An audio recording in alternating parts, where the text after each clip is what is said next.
আলু দিয়ে যে এত মজার নরম তুলতুলে মিষ্টি রেসিপি তৈরি করা যায় না দেখলে আপনারা বিশ্বাসই করবেন না। হ্যালো এভরিওয়ান, আসসালামু আলাইকুম। আরজুস কিচেন 93 চ্যানেলে সকলকে স্বাগত জানিয়ে আজকের মিষ্টি রেসিপিটি শুরু করছি। আলু দিয়ে আমি এই রেসিপিটি আপনাদের কাছে শেয়ার করব। আশা করি আপনাদের খুবই ভালো লাগবে।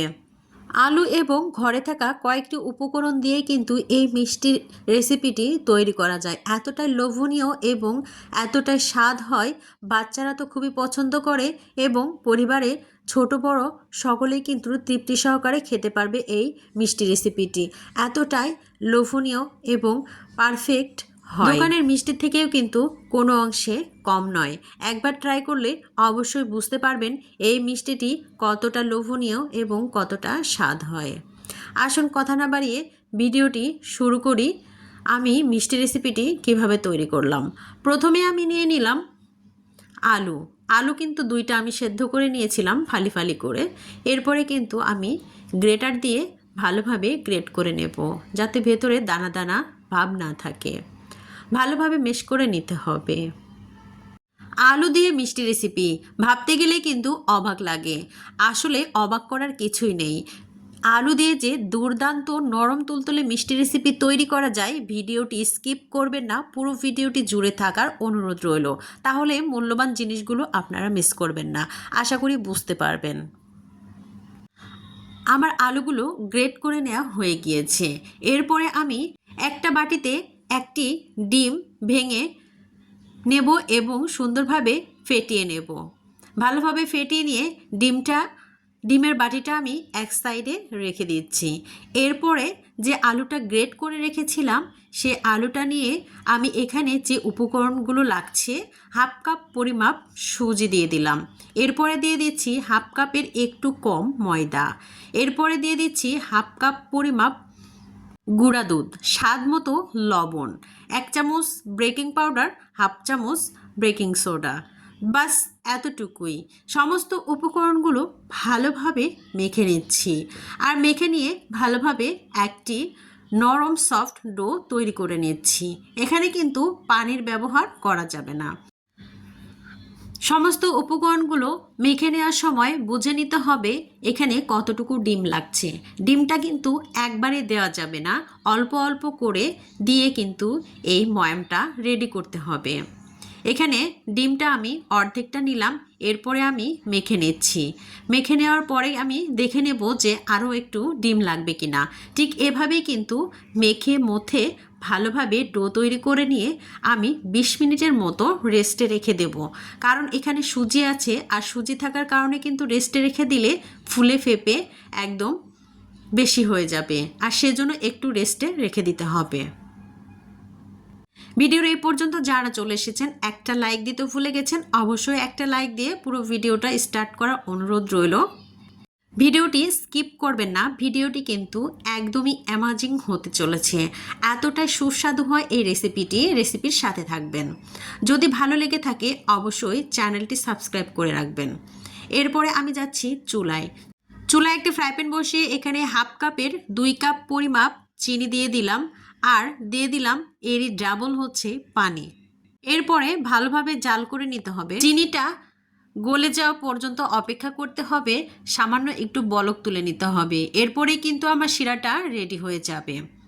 শিরাটা একদমই পারফেক্টভাবে রেডি হয়ে গিয়েছে, তার করে রাখার কোনোই প্রয়োজন নেই। এখানে চিনিটা গলে গেলেই চলবে। এভাবেই কিন্তু শিরাটা রেডি করে নিতে হবে। শিরাটা তৈরি হয়ে গিয়েছে, আমি এটা এক সাইডে রেখে দিচ্ছি। এরপরে 20 মিনিট ঢাকনা দিয়ে রেখেছিলাম যে মিষ্টির ডোটা, সেই ডোটা আমি এখন রেডি করে নেব।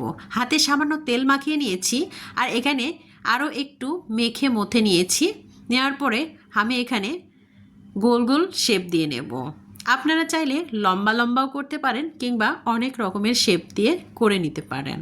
তবে আমি এখানে গোল গোল শেপ দিয়ে তৈরি করে নিচ্ছি।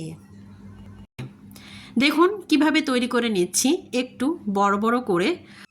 আমি এখানে গোল গোল শেপ দিয়ে মিষ্টিগুলো সম্পূর্ণ তৈরি করে ফিরে আসছি। একদমই ফাটল থাকা যাবে না, ভালোভাবে মিষ্টিগুলো তৈরি করে নিতে হবে। হাতে তেল মাখিয়ে নিলে সুন্দরভাবে এই মিষ্টিটি তৈরি হয়ে যাবে।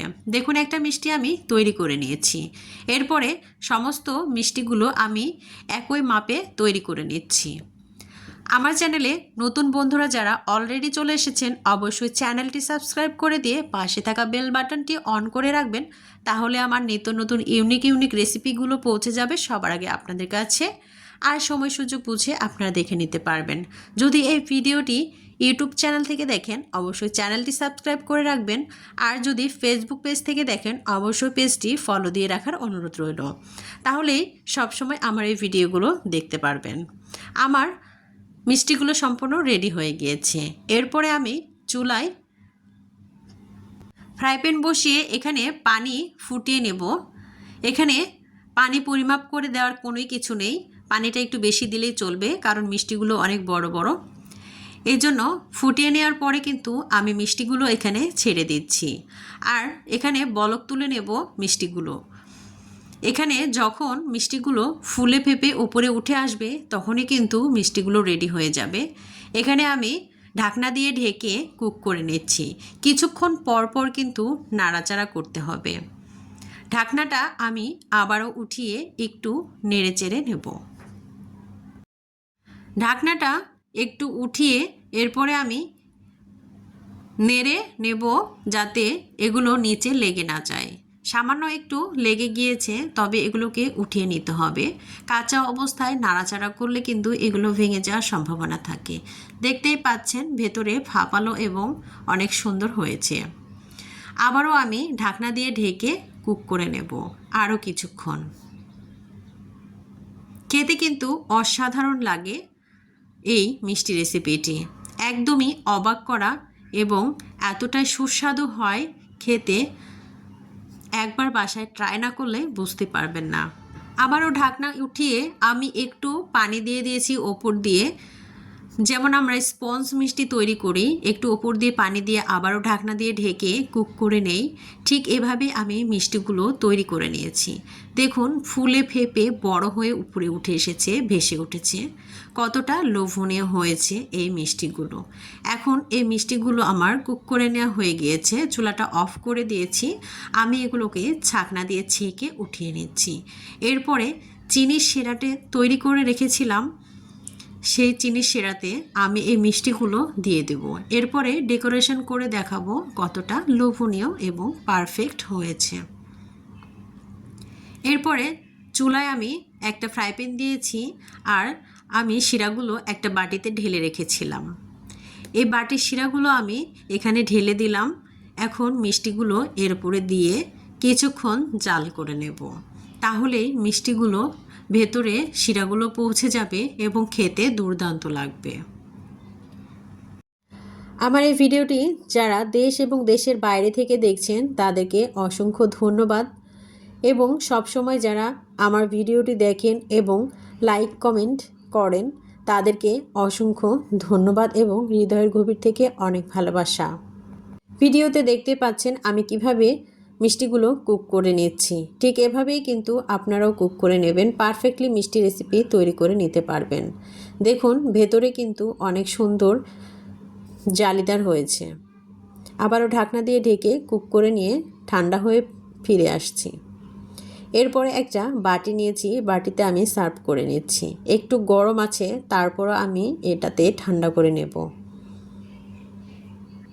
এতক্ষণ ধৈর্য সহকারে আমার এই ভিডিওটি দেখার জন্য সকলকে অসংখ্য ধন্যবাদ। আমি এই মিষ্টির ওপরে কিছুটা বাদাম ছিটিয়ে দিচ্ছি, দেখতে ভালো লাগবে। রেসিপিটি যদি আপনাদের কাছে ভালো লেগে থাকে অবশ্যই একটি লাইক, একটি কমেন্টের মাধ্যমে জানিয়ে যাবেন আপনাদের কাছে কেমন লেগেছে আমার এই রেসিপিটি। সকলে ভালো থাকবেন, সুস্থ থাকবেন। আবারও দেখা হবে পরবর্তী ভিডিও নিয়ে। সে পর্যন্ত সকলেই ভালো থাকবেন। আল্লাহ হাফিজ।